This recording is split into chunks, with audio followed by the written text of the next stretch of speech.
বর্ষামঙ্গল, অনীশ ঘোষের লেখা।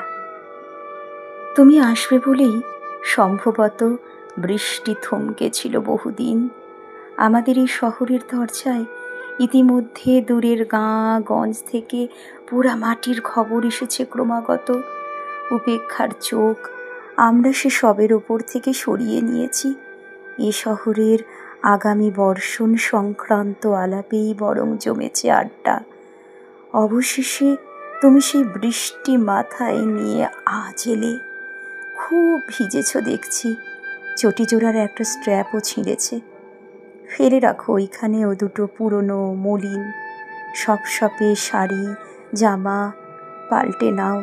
ওয়ার্ড্রপ খুলে ওরা তোমার অপেক্ষায় আছে। দরজার বাইরে এখন তুমুল ভিজছে শহর, ভিজুক নিজের মতন।